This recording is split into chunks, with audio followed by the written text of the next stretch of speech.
speech class, and the teacher always said if a person comes to a word, they can't get it, we're going to let them sound it out, and we're going to help them. But let me do that. Don't you do it. So I never forget this guy named Johnny. He got to a word, and it was like, and the teacher, and she kept saying, it sounds like, Johnny, it sounds like. And I said, it sounds like Johnny can't read. She said, Shannon Sharp, get out of class, and don't come back until you learn how to talk to people. I went out of class. I was out for 2 weeks.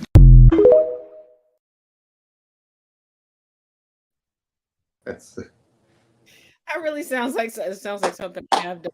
But we're back. Thank you for joining us. We're getting into it with Taz and Chris. Our favorite neighborhood. Oh, I was thinking, there we go. Ginger. Yes.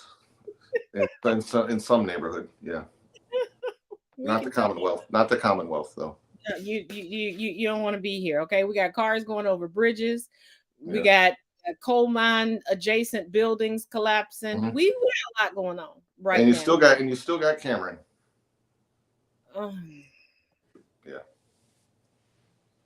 Yeah. Unfortunately. But real quick before we get into tonight's festivities, I do need to update y'all on some stuff. First of all, on the 27th of last week, George Santos did plead not guilty to the latest charges, and that trial will begin September of 2024. Ivanka Trump is appealing the judge's subpoena and order for her to testify next week in the New York fraud case. She does have financial ties to the Trump organization to this day, but she keeps holding fast, saying that just like her get out of jail free card from being a co-defendant in this trial, is that she hasn't worked at the company since 2017, but the fraud was going on well before 2017. So we'll see how that works for her. And keep in mind the testimony schedule for the family. Today it started with Don Jr. The second part of his testimony will be tomorrow because there was an expert that testified before him.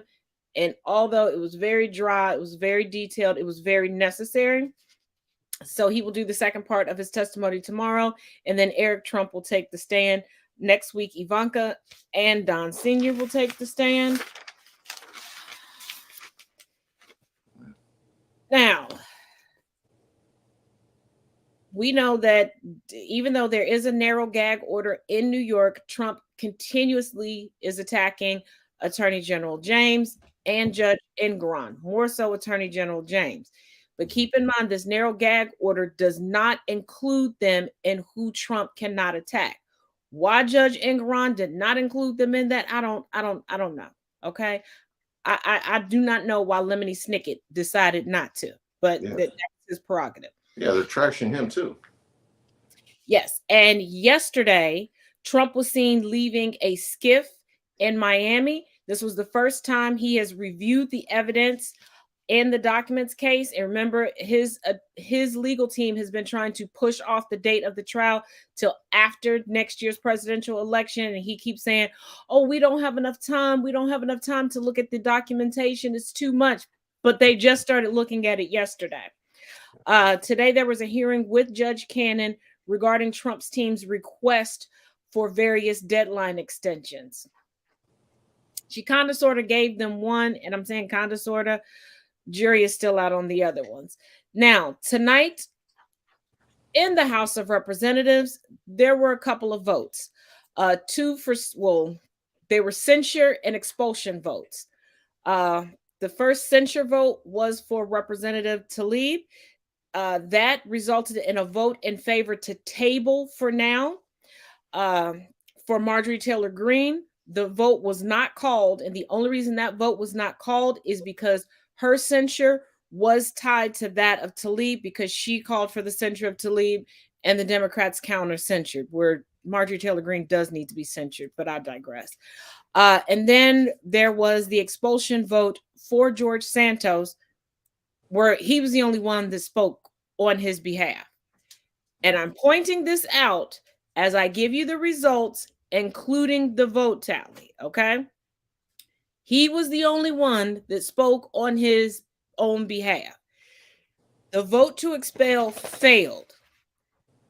213 nay, 179 yay, 19 voted present. And before you say, but they have a position or two that they can lose and still keep the majority, not so much. Remember, there was a representative after the Hamas attack on October 7th that was like, peace, I'm out, I'm going to the Middle East, I want to witness this for myself in first person. So he's not there. They've lost that vote. He cannot vote. He can't zoom it in. Okay. So, but with the Santos vote, a motion to reconsider is currently on the table. So they may go behind closed doors and kind of do it like they did with the speaker vote and try to talk to people like, what are you thinking? What are you doing? Yes. Because the vast majority of the Republican caucus on Capitol Hill, especially in the House of Representatives, they're coming up on re-election. Mm-hmm. And everything is not looking in their favor.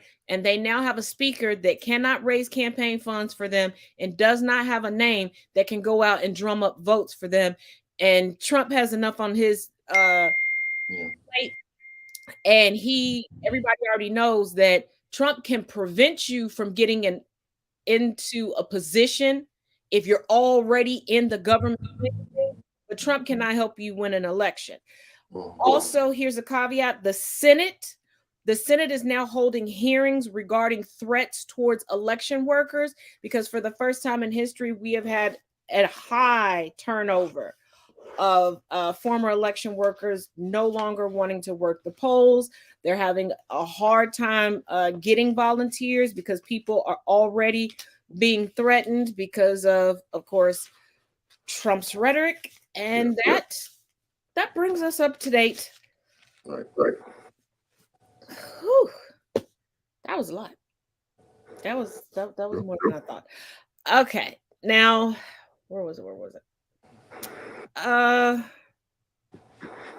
Let's start off a little light because I guess one of the topics you could consider heavy because I think everybody needs a little laugh in the middle of the week. I was just wondering if George Santos has already applied at Tesla, just in case.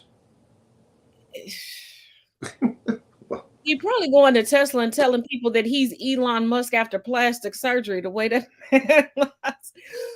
But y'all sit back and get comfortable and have a good chuckle, if you chuckle, you know, at some NFL beefs through the years. We'll see you in 2 and 2.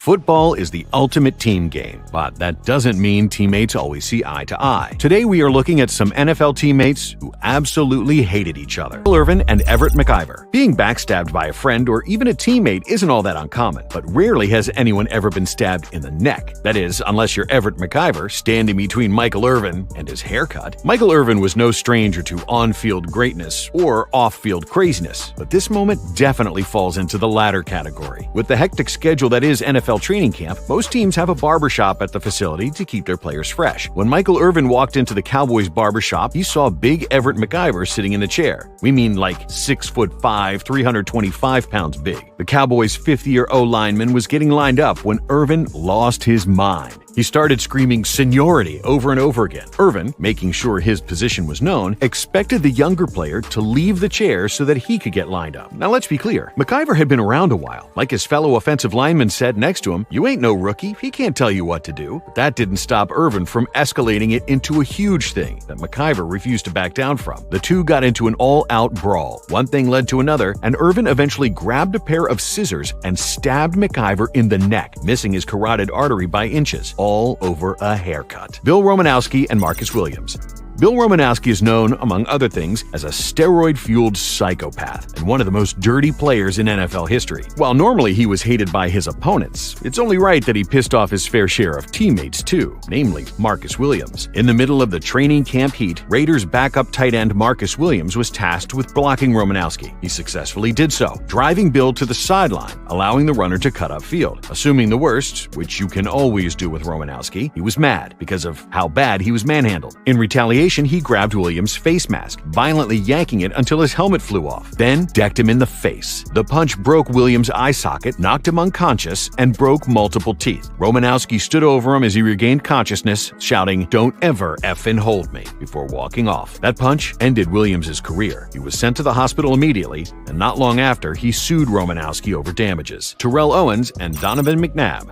A tale as old as time. A receiver unhappy with his quarterback. What started as a great, productive pairing with Owens and McNabb soured quickly, as the two just never saw eye to eye. They both have totally different stories as to why the beef started as well. Owens felt that McNabb was refusing to throw to him when he was wide open numerous times in a game. Then, when he confronted McNabb about it, he told him to shut the F up. McNabb, on the other hand, was annoyed with Owens having to be the central figure of everything. Even with the team's 2 stars at odds, the Eagles were still able to make it to the Super Bowl, where, despite losing, Owens put together an incredible 9-reception, 122-yard performance. When asked about McNabb force-feeding him the ball in the Super Bowl, Owens seemed to be disgusted with the question, saying, "If they would have given it to me a few more times, we probably win." That offseason, in an attempt to express why he deserved a bigger contract, Owens stated, "I wasn't the one who got tired in the Super Bowl." Another jab at McNabb, who multiple teammates have confirmed was so exhausted he puked in the huddle. The next season, Owens and McNabb continued to perform well on the field, but feuded off it. Owens went on TV and publicly stated that if the Eagles had Brett Favre,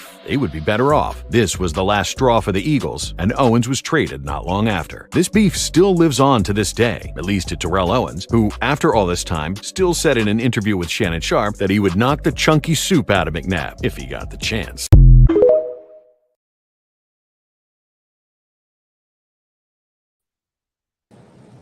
They gonna have to be forever.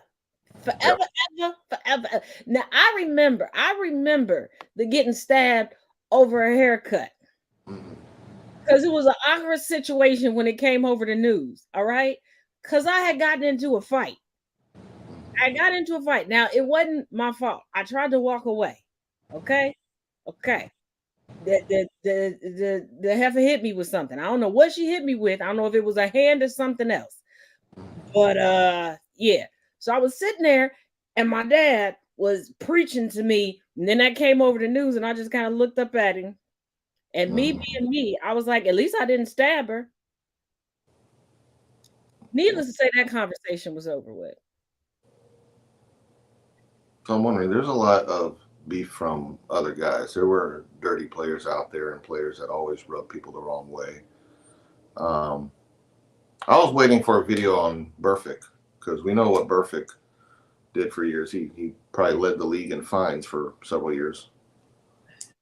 And you know what? I tried to find a. I'm just like, wow, there was nothing on Burfict. I found the complete video, and then I was like, okay, I'll put together the video. But I've noticed that, like, some of his, I guess you should say, most notorious deviances have been scrubbed from the internet. And I'm like, I know this is not a Mandela effect. I saw this. Other people saw this. We talked about this.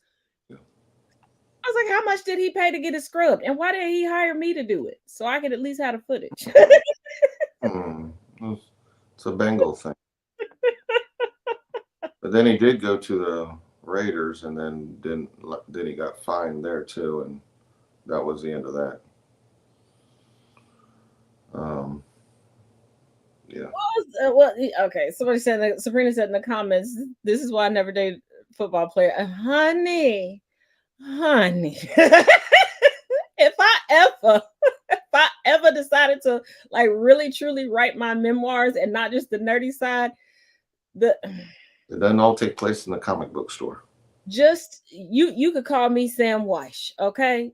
NFL head coach, okay? I got enough to put together a whole team with a full bench, okay? I was just holding drafts left and right. Yes. You get a date, you get a date, you get a date. Did I actually like most of them? No. Yeah. No. Okay, I was bored for like a decade, okay? The icky shuffle never worked for you. This one time at band camp. Oh, goodness. I was a cheerleader for a very long time. So welcome to the jungle. Yeah, when you're you date who you're around. You're like, hey, they like, and y'all know I like food. So as soon as they're like, you want to go get something to eat? Sure. Don't touch my stuff, though. Some people have personality. Some people talk like Barry Larkin. Ugh.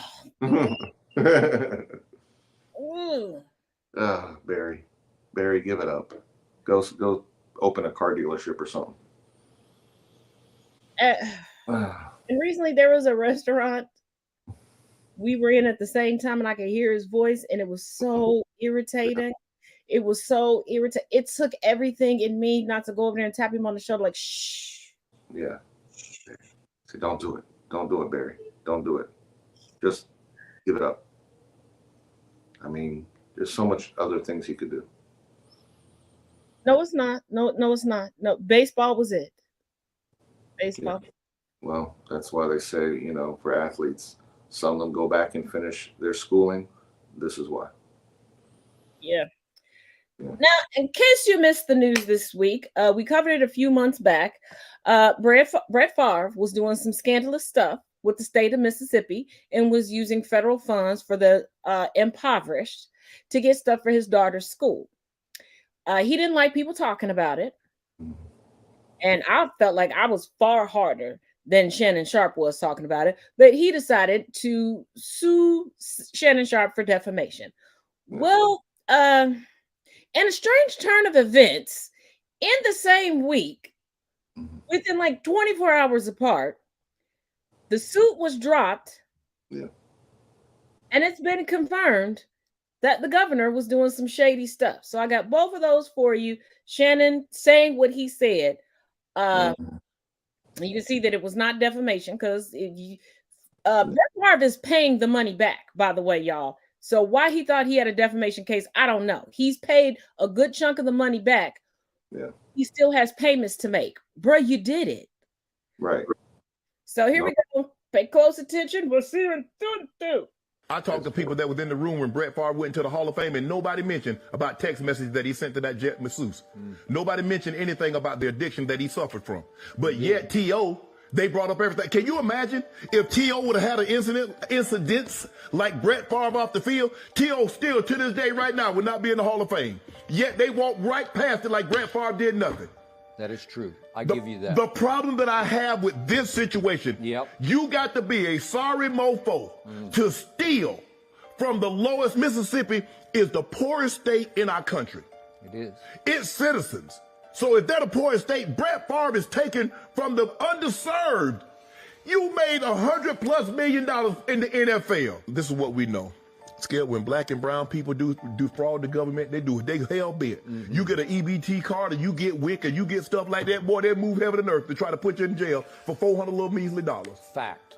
Now this man done took $1 million and they sitting around like, well, you know, it happened and we'll see. And they're gonna get more money and do it all over again. The biggest criminals, the people that steal the most, look like that. But he's been a sleazeball. He's been shady for a very, very long time. You need to hear this breaking news. A bombshell investigation discovers that Mississippi's Republican Governor Tate Reeves has funneled a staggering $1.4 billion in state contracts and grants for his top political donors. It's a blatant quid pro quo arrangement. Listen to this. The right-wing corruption was discovered by an investigation conducted by Mississippi Today and found that 15 donors who gave Reeves' campaign $50,000 or more have netted part of that massive aforementioned sum. Reeves oversees the agencies that disperse the funds, meaning his grubby fingers are all over the scandal. But listen, there's more. On top of that, even more contracts amounting to hundreds of millions of dollars have been awarded to the governor's donors from state agencies that he does not directly lead. It would have been a simple matter for him to exploit his political influence to get others to handle the corruption for him. For example, the Mississippi Department of Transportation has awarded Reeves' top donors at least $552 million since 2020. It's blatant corruption. And the thing is, unlike many other states, Mississippi does not have a general prohibition on pay-to-play schemes for the obvious reason that Republican politicians want this kind of behavior kept legal. This one is a cut-and-dry situation. Governor Reeves is taking taxpayer money and funneling it to his friends in return for them helping him get elected and stay in office. Mississippians should be outraged and he must resign immediately.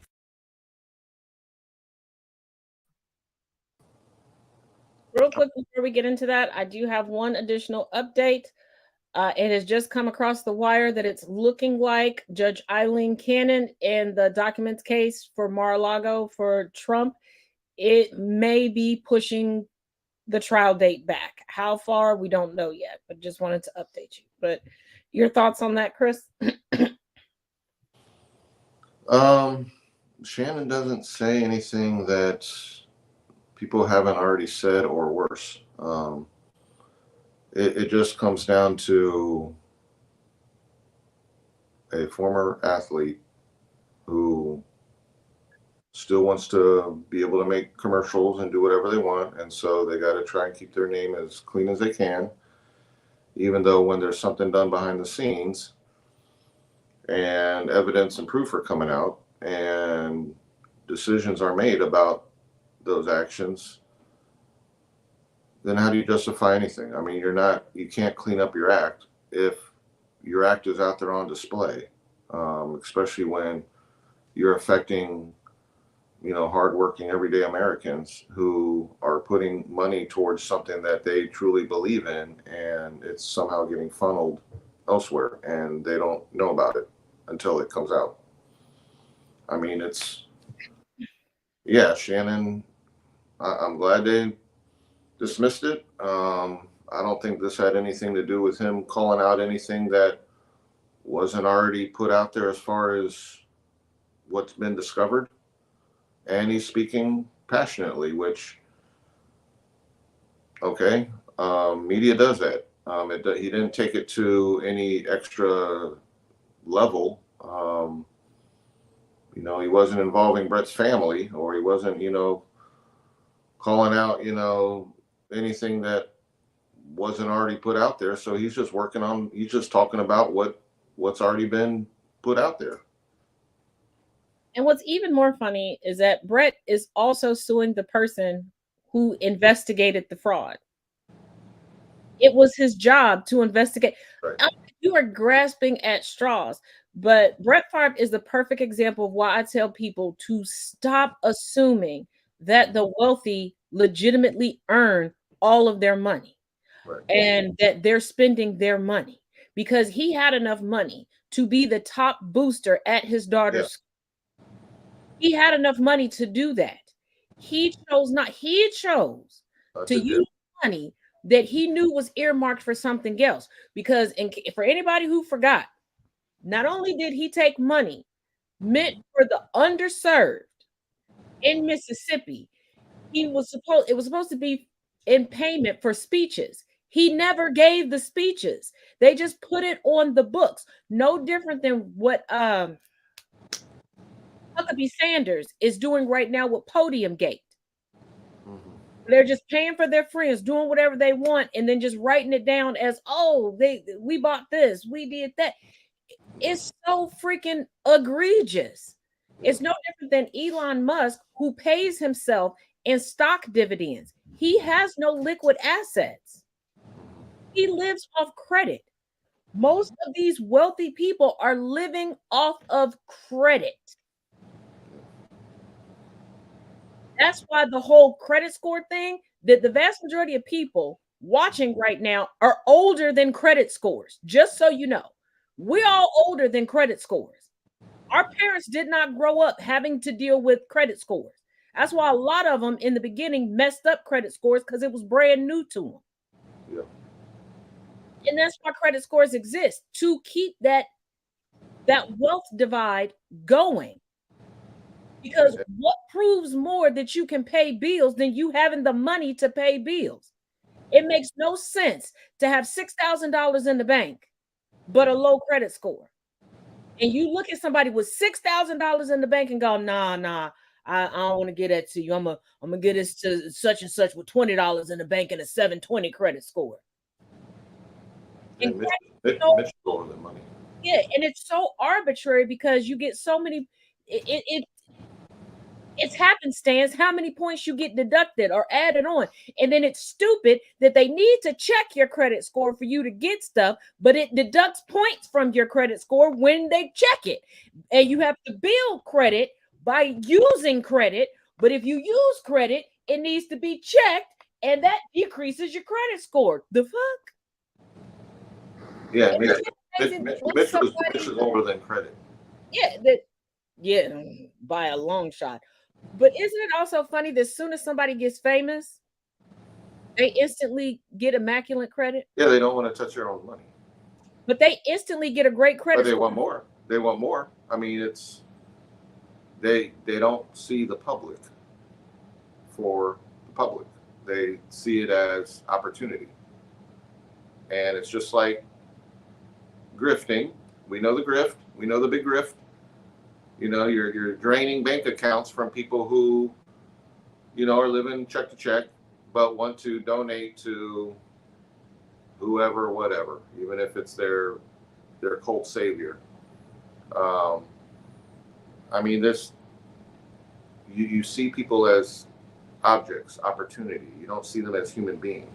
Mm-hmm. And that's why I tell people, if it's on your heart to donate to a nonprofit, to donate to a charity, do it. Right. Stop telling yourself you don't have the money, because yes, you do. And I'm going to tell you how you have the money. You're getting your donation back.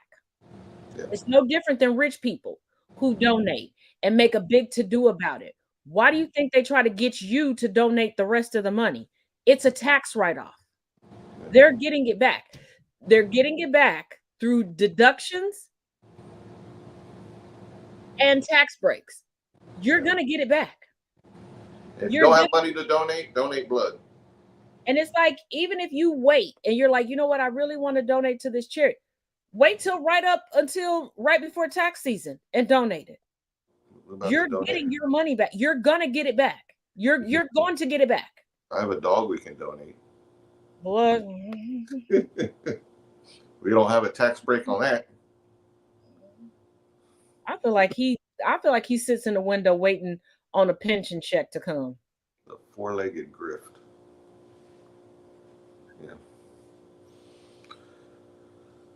Yeah. Yeah, I didn't know we had the return of the Kraken. Yeah. Now, for the story of the evening. Hang on, everybody. Ding dong, the evil knight is dead. At 83 years, too damn long on this planet. Isn't that when knights were first founded? Most successful, but one of the most evil, tyrannical coaches ever. Okay, he made Scrooge before, you know, that whole Christmas Eve saga. Before the ghost visited. Angel, Bobby Knight. Now I got a few videos because I know there's a lot of tributes going around online trying to make him, you know, because you know, coaching skills. He was such a basketball wizard. They instantly turned him into martyrs, like they just been sugar, no spice, their whole life. This man ain't got no sugar nowhere. Okay, he got the hottest hot spice ever. He got the devil's pepper spice. Ghost pepper. And I still remember when he said, when he dies, to bury him upside down. Bury that. Yeah. Let me just run the footage. Let's run the footage. We'll be back. We just haven't. I'm really disappointed in the of course, the fucking progress that we've made. God damn it! Fuck this show. Take this fucking show and forget fucking bastard.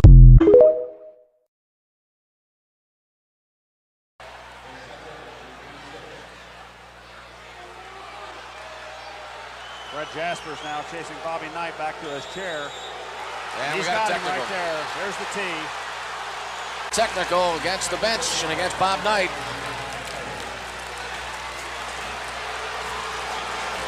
Steve Reed, an excellent free throw shooter, will have the honors shooting the technicals. Looky here, looky here. Bobby Knight just threw his chair clear across the free throw lane. And I think Fred Jaspers. Unbelievable. He picked up another tee.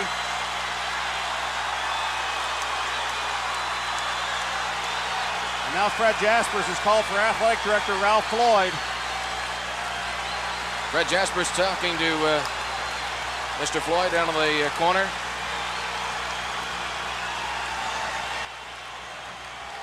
Now we got Now Floyd out on the floor. It's 11-6. We're just 5 minutes into the contest, and this has erupted. There's a good chance Bobby Knight's been ejected from this basketball game.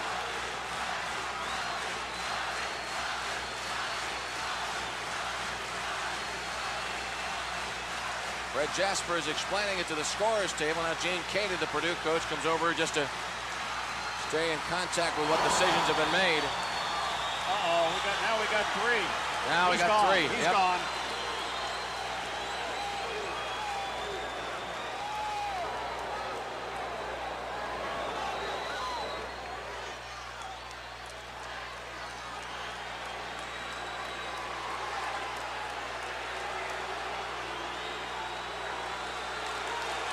And Bob Knight is gone.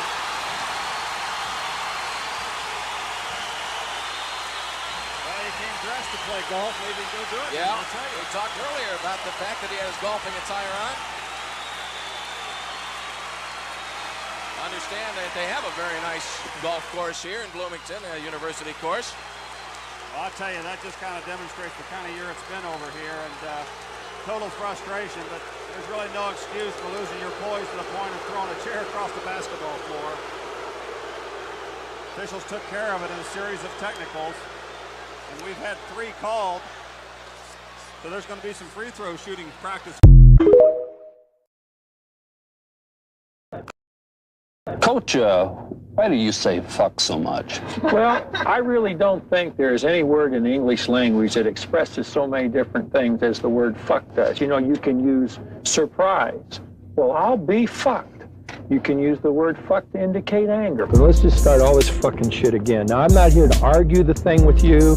I'm not going to fucking debate things with you goddamn people from television.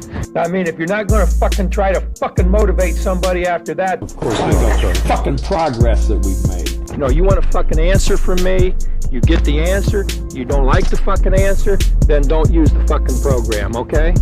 But I'm not here to debate this bullshit with you people. I don't think you're quite capable of debating that. Can we try it again, Coach? God damn it! Fuck this show. Take this fucking show and forget it. Bob, you seem to try to motivate him continually during the second half. Well, Jesus Christ, what the fuck do you expect me to do? I mean, that's what I goddamn get paid to do. Use the expression game face. I have no idea what it means or what you're supposed to do.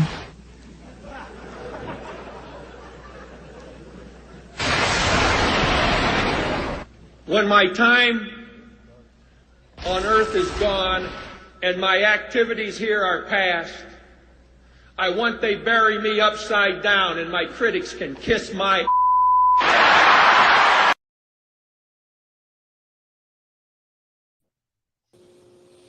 Told you. He said it. Bury his ass upside down. Do it. Mm-hmm. And the thing is, he never changed, because even when he was booted out of Indiana and later on he ended up coaching at Texas Tech, he was still getting suspended by the athletic department. His conduct didn't smooth out even as he got older. So, yeah, he wasn't changing anything. He just got older. And anybody that's younger that thinks that we could just cuss willy-nilly on network TV back in the 80s and 90s, we couldn't. They just kept letting him do it. They never cut the camera off of him. Right. They let him. Like, he is the epitome of privilege. They let him do all of this stuff.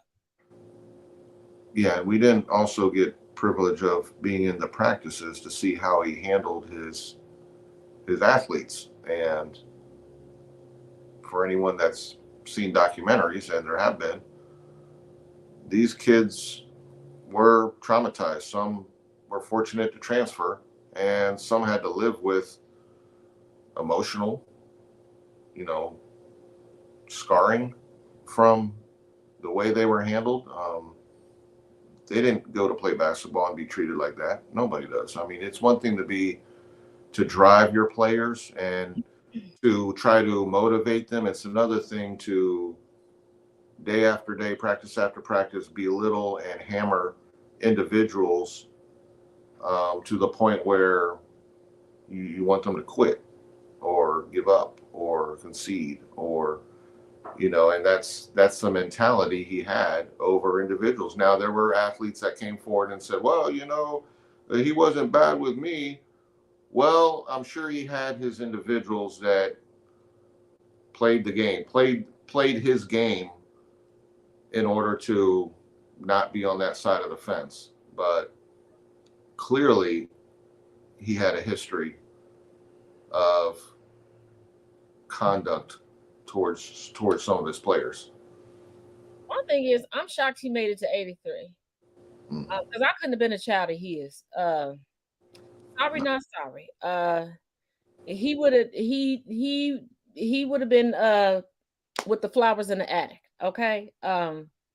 He would have been with Jesus a long time ago, because if he's doing that to players, imagine what he's doing to his family, because he was the epitome of that boomer mentality where they really thought that intimidation and force got you respect. No, it got you fear. And you cannot push somebody into a mental breakdown and think that they're going to be a better player, because it's only so many times you can tell me that I ain't shit before my behavior replicates it. Because my oldest son, I remember when he was younger, there were 3 times he did something and I was like, why are you being a bad boy? I asked him that. After those 3 times, it broke my heart, because anybody would call his name and he goes, I'm a bad boy. And it didn't take that long to correct it, to let him know. But that was me asking a question. Imagine throwing stuff, cussing at people, just belittling them all the time. It's a bully. You can't use fear to motivate. And there have been stories circling around that he has gotten physical with players. Yeah. Right. The way I would have hit him with a damn bus. Right. And I'm like, what did the parents do if they found out? Like, did they show up in Bloomington? And here's the thing, before anyone comes to be contrary, are there players that are like, if it wasn't for him, I wouldn't be where I was. Please pray for him and his family because he did that. Yes, just like there are all sorts of abuse victims that have a close attachment to their abusers. That does not mean that the abuse did not happen. There are still Ohio State wrestlers that have the utmost respect for Jim Jordan.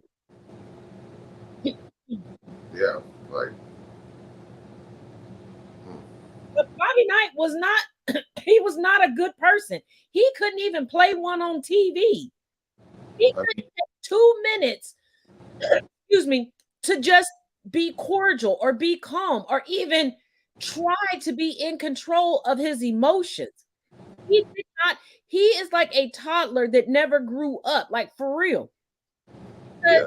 A lot of these interviews, they were not asking him egregious questions. If you watch any post-game interview, it's always been the same questions. Always.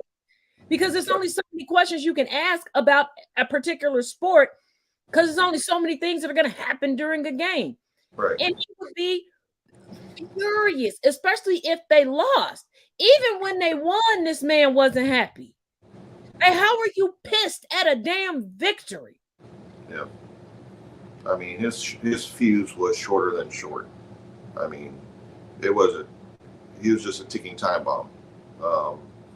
And he took it out on those in front of him. And if someone didn't do what he says, he could not just get verbal, he might get physical. So I can only imagine what other people know or have experienced that didn't come forward.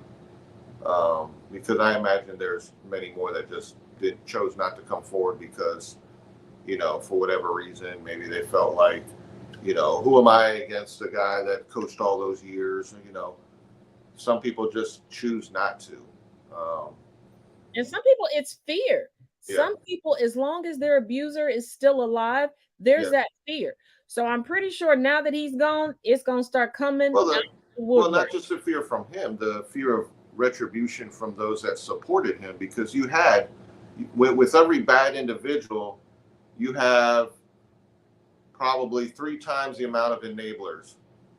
So the enablers are the ones you also fear, because they will also stick up and almost put salt in your wounds because you're coming forward against somebody that they're supporting, because they don't want to call out what they are doing, because they may have played a part in allowing certain things that they've seen that they didn't call him out on. So yeah, there's the retribution and the retaliation of those that may have been sticking up for him and had witnessed it. I don't know, not necessarily assistant coaches, but other players that, you know, just turn the cheek. Yeah, and just like and real quick, just to talk about the flip side of personalities, there are people that are horrible that give off this, "Ooh, I'm sweet as apple pie. I'm all American," i.e., Mary Lou Retton. Because when she went into the hospital, there were a lot of people that were like, "Oh, she's in the hospital. I don't want to say anything bad about her, but she's a sex abuser sympathizer. She's a COVID denier. She's all of these things, but because she was America's darling for so long, so many people are like, I can't really." When she was a teenager. Yeah, and I'm like, but there's like, that was decades ago. And what's even more egregious about Mary Lou Retton is she sits on the damn board of gymnastics. Yeah. So these girls and these guys that have to they can't say anything, because that's it. There goes their chances at the Olympic team. There goes their chances at the best facilities. Mm-hmm. And I'm like, no wonder Simone Biles avoids her like the damn plague. Yeah. Right. Because she is definitely more decorated. And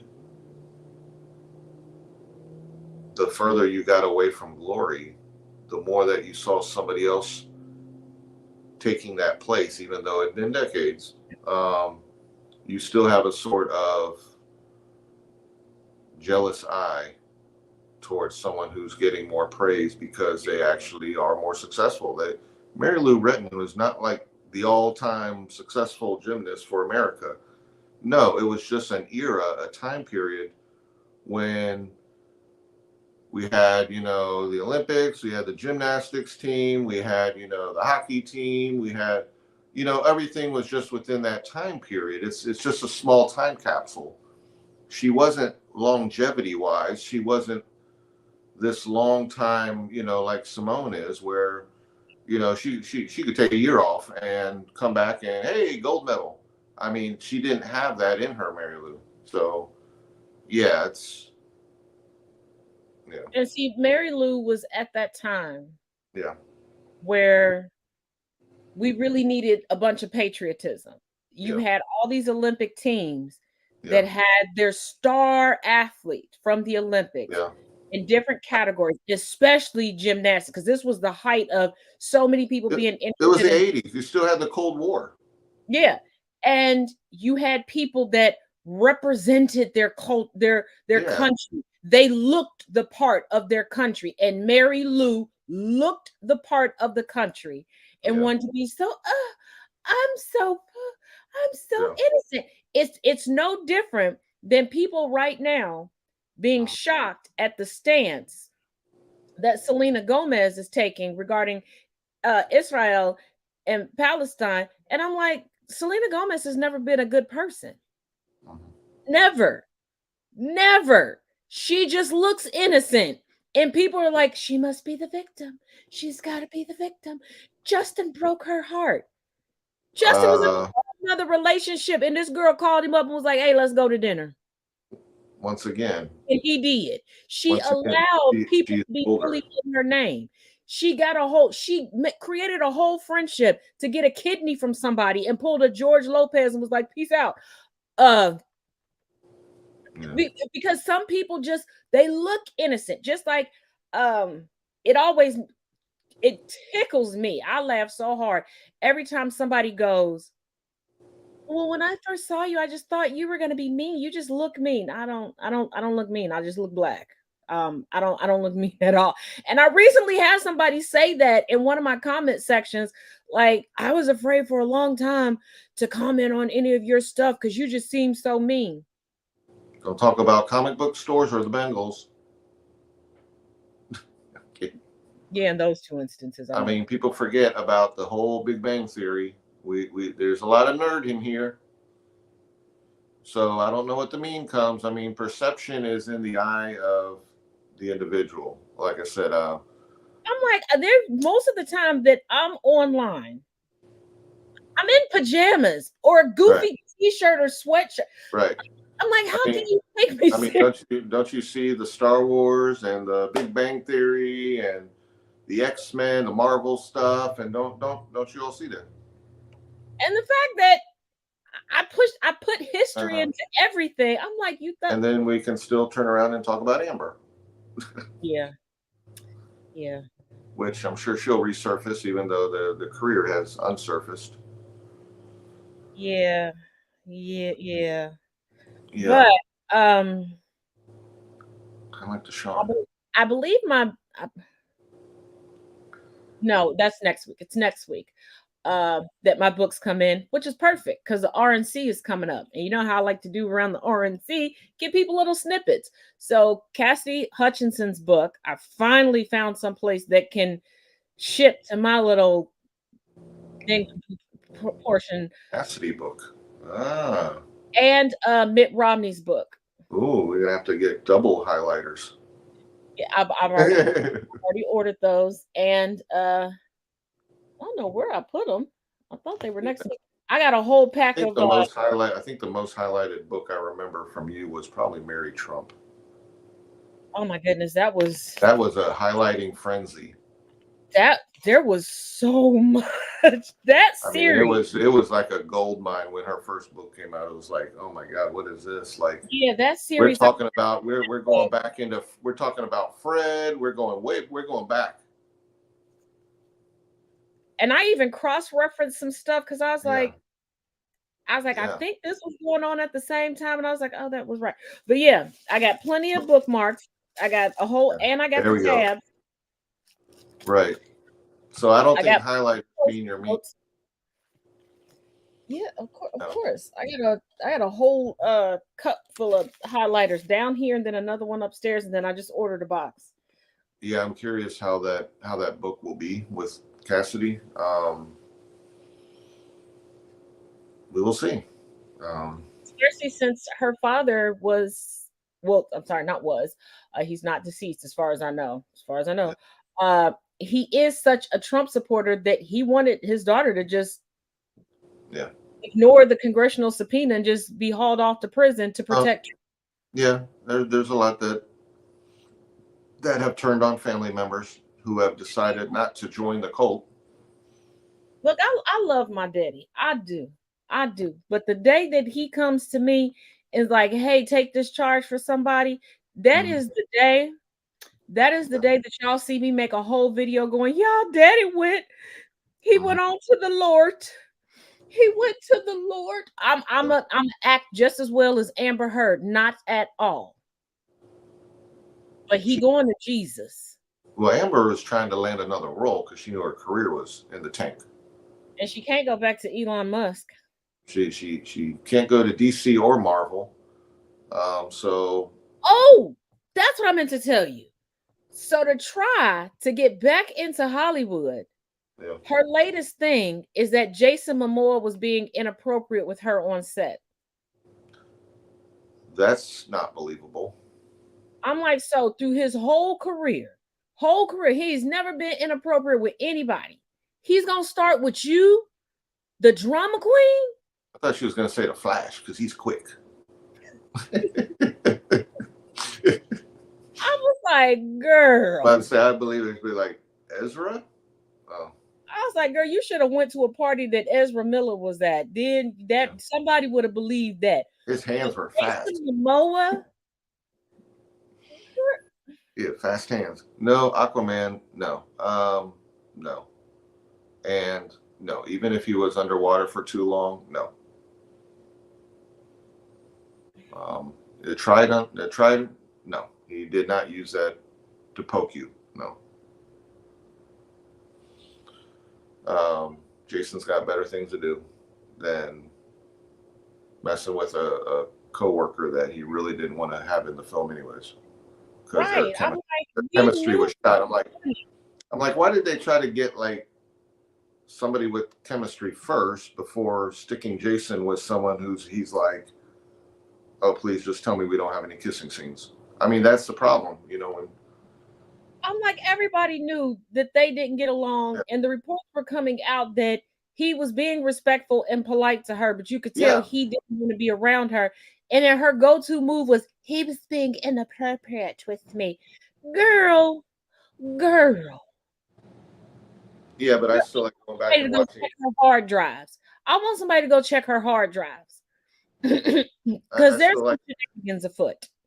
I still like watching Johnny's court reactions though when she speaks, because he's just like, this is like the worst acting job I've ever been around. I mean, he just laughed, he just smiling, and I mean, obviously he not once looked at her. No, but and then her obvious vodka in the courtroom. Because I'm like, even when Gwyneth Paltrow pulled her move during her court case of having to have Perrier water room temperature, she had it sitting in the courtroom when she got there. Yeah. Amber always had a full bottle that was already open, sealed, not broken, that she brought in with her. And she could never throw the bottles away in the courthouse. I mean, at least Anna gives you water. At least Anna Delvey would come out and be like, "You look broke." True. The court will give you water. Just drink the court's water. Yeah. Now, like they ain't trying to get your DNA. They're not trying to. When it came to Elizabeth Holmes, you may have to splash her eyes with water so she blinked. But yeah. Oh, we've had some. Well, speaking of which, Mitch, I think she's supposed to be getting out of prison here soon. I gotta check. Who? What? Getting out who? Elizabeth Holmes. To go to another one? Getting out? Well, getting out, and I think what they call it? To a halfway program or something like that. I don't know. I have to double check. They're gonna turn on the electricity at Alcatraz and put her there? I mean, I think they should reopen. I mean, it seemed like she just got in there. Like, here's the thing, everybody. After ripping off all those investors, she's getting like a vacation stay. Yeah, but for everybody that's so concerned about Trump going to prison, they're like, "What's the Secret Service going to do?" Y'all do realize people don't like Trump now, but if y'all so worried about his security, reopen Alcatraz, put him up in there. Yeah, I mean, the tour group can go by and they have someone to see. Like, hey, look. This is what it looks like to have somebody in a cell. Yep. And just have him sitting there because he wouldn't know what to do. He can be the new Birdman of Alcatraz. Yeah. Give us another Netflix special. Yeah. There we go. When we're running dry and we've already cycled through a bunch of older movies and foreign documentaries, then we go back to coming up with something new. Trump and Alcatraz. Trump and right Traz. Now I have the reality show that is the Trump family. Trump and Traz. Yeah. So there's that. But Reed, your final thoughts on the night? I think I've had too much caffeine tonight. I think it was awesome that we're back. We do what we can, people. Life gets in the way sometimes, but we do what we can. Yeah, there's still always stuff boiling up. We don't know what's necessarily going to happen overseas. Shoot, we don't even know what's going on in our backyard sometimes. But yeah, things are a hot mess, and I don't have enough stuff to binge right now, so I don't know what to say. Other than, good to see you. Good to see you too. And I mean, if you need something to pass your time, as always, check the links in the description of the video. And don't forget, your girl does have an audio-only podcast that I try to keep 10 minutes to less on Spotify. Yeah. Is there still merch for everyone? We're gonna do that. Merch will relaunch next week.